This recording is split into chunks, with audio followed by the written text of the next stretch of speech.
तो चलिए आज बात करते हैं भारतीय जनता पार्टी यानी बीजेपी के उस सफर की जो भारतीय राजनीति में एक बहुत बड़ी ताकत बन चुकी है। 1984 का आम चुनाव। सोचिए, उस वक्त भारत की संसद में इस पार्टी की मौजूदगी लगभग ना के बराबर थी, सिर्फ और सिर्फ 2 सीटें। और फिर कुछ ही दशक बाद तस्वीर पूरी तरह बदल गई। पार्टी ने एक जबरदस्त बहुमत हासिल किया और इसी के साथ भारतीय राजनीति की शक्ल भी हमेशा के लिए बदल गई। तो आखिर सवाल यही है कि जो पार्टी कभी राजनीति के हाशिए पर थी, वो देश की सबसे बड़ी ताकत कैसे बन गई?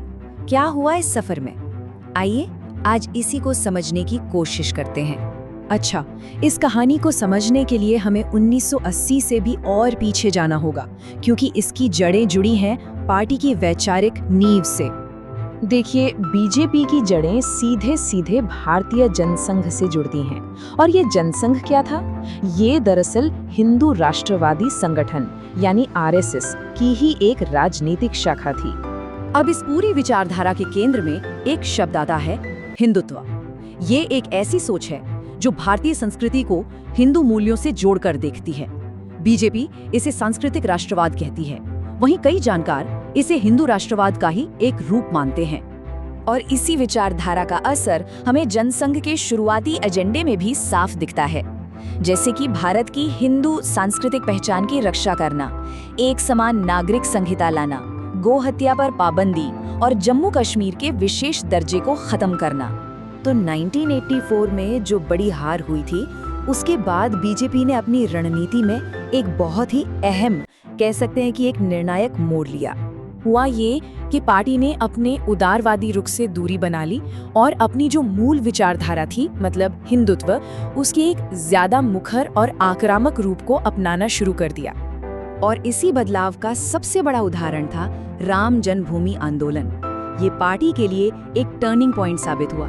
देखिए, इसकी शुरुआत विश्व हिंदू परिषद के एक अभियान से हुई, लेकिन 1990 में पार्टी अध्यक्ष LK आडवाणी की रथ यात्रा ने इसे एक देशव्यापी आंदोलन बना दिया। इस पूरे आंदोलन से जो राजनीतिक ध्रुवीकरण हुआ, उसका सीधा चुनावी फायदा बीजेपी को मिला और नतीजा 1996 के चुनाव में वो देश की सबसे बड़ी पार्टी बनकर सामने आई। तो अब 1996 में सबसे बड़ी पार्टी बनने के बाद बीजेपी को पहली बार केंद्र में सरकार बनाने का मौका मिला और इस दौर का नेतृत्व किया प्रधानमंत्री अटल बिहारी वाजपेयी ने। लेकिन अब सरकार अकेले तो बन नहीं रही थी, इसके लिए राष्ट्रीय जनतांत्रिक गठबंधन यानी NDA बनाना पड़ा। और जब गठबंधन होता है तो कुछ समझौते भी करने पड़ते हैं। तो गठबंधन की राजनीति की वजह से बीजेपी ने अपने हिंदुत्व के एजेंडे को थोड़ा नरम किया। साथ ही आर्थिक नीतियों में भी एक बड़ा शिफ्ट दिखा, जहां स्वदेशी की बात से हटकर नव उदारवादी सुधारों पर जोर दिया गया। वाजपेयी सरकार के दौरान देश ने कई बड़े घटनाक्रम देखे। एक तरफ रक्षा के मोर्चे पर पोखरण परमाणु परीक्षण और कारगिल युद्ध जैसे बड़े कदम उठाए गए, तो दूसरी तरफ आर्थिक मोर्चे पर निजीकरण और उदारीकरण को बढ़ावा दिया गया।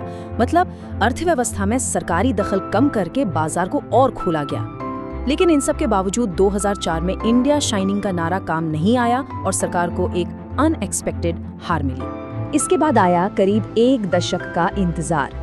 10 साल विपक्ष में रहने के बाद बीजेपी ने सत्ता में वापसी की और इस बार एक नए नेता के नेतृत्व में एक ऐसे जनादेश के साथ जो पहले कभी नहीं देखा गया था।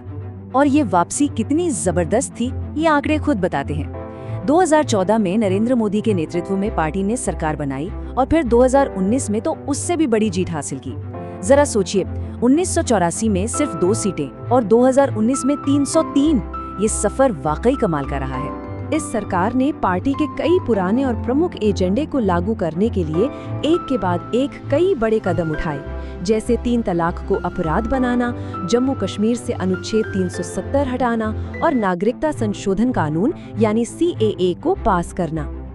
वहीं दूसरी तरफ स्रोत सामग्री के अनुसार कई अंतर्राष्ट्रीय रिपोर्ट्स में इस दौर को डेमोक्रेटिक बैकस्लाइडिंग यानी लोकतांत्रिक फिसलन का दौर भी बताया गया है। इन रिपोर्ट्स में अक्सर नागरिक स्वतंत्रता में कमी और असहमति की आवाजों को दबाने जैसे आरोप लगाए गए हैं। तो एक पार्टी जो कभी हाशिए पर थी, आज वो भारतीय राजनीति का केंद्र बन चुकी है। बीजेपी का ये पूरा सफर हमें एक बड़े सवाल पर लाकर छोड़ देता है कि जैसे जैसे ये विचारधारा भारत को एक नया आकार दे रही है, दुनिया के सबसे बड़े लोकतंत्र का भविष्य आखिर किस तरफ जा रहा है।